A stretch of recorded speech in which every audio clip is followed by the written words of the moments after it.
د خو دې د ښایسته کوټه جوړه کړې ده، ما دونه شک پر تا نه راتلی. په بستۍ کې خو دې ایله کاغذان وه، دومره زما زړه ته نه لوېدل چې دا ښایسته ځای و دا ډېر کوښښ مې وکړ، دا مې خپله دا کوټه جوړه کړله. دغه دی داسې دا زما د ایډیټینګ کوټه ده، په دې کې زه خپل ویډیو ایډیټوم، ټول ډیجیټل کارونه چې یاد دغه کوټه کې کوم.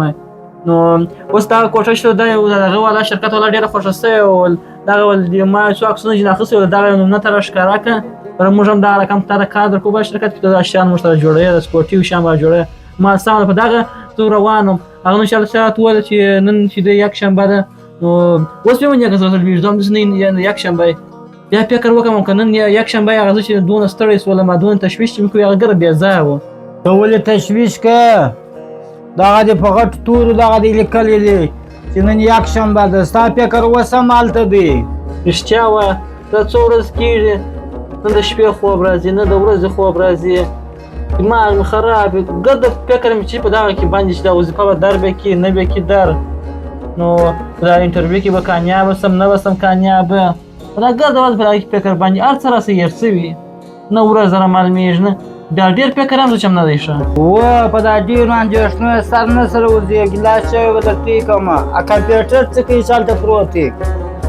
و په کمپیوټر کې څه هغه د یوټیوب لپاره او د ټولنیزو رسنیو لپاره ویډیوګانې ایډیټوم، داسې اعلانات چې دا اعلانات په جوړوم دا کمپیوټر کې جوړوم، او نور خپل ورځني کارونه چې ټول به دا کمپیوټر کې کوم.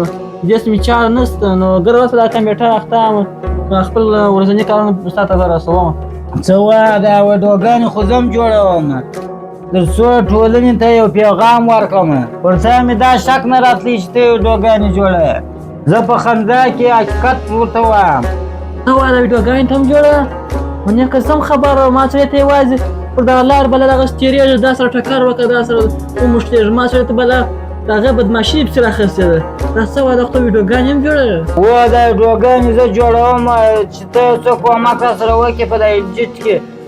زه یو څه کمزوری یم چې دا ویډیوګانې مې یو څه مخته ولاړې شي. او زه په ایډیټ کې کومک سره وکړم، ښه څه وویل چې دواړه ما ته سره یو ځای سو چې زما ایډیټ سي او ستا رول لیکل سي، ما ورته ډېر تکړه سو او ډېر مخته به ولاړ سو، باید چې موږ دواړه سره یو ځای سو. و دا د یکشنبې ورځ تا ته په خیر کې تمامه سو، اوس په دغه دواړه سره یو ځای سولو، اوس به ښه ویډیوګانې سره جوړوو. راځه چې یو چای وخورو. سمه سیده چای به هم وخورو، دا کوټه چې شل بلا خپل وبوله، نور به تشویش فکرونه وکړي چې ما دې کوټه کې به زه ناست یم، لکه تشویش کوي فکرونه مې ووله، نور به ایډیټ کارونه چې پر ما سوله، هغه د رایټینګ چې ستا زده دی، لیکل ستا زده دی، نو هغه به ډرامه ته راته لیکې، رول به ته کوې، نور به انشاءالله دواړه پر مخ ځو، ښه پرمختګ به وکړو.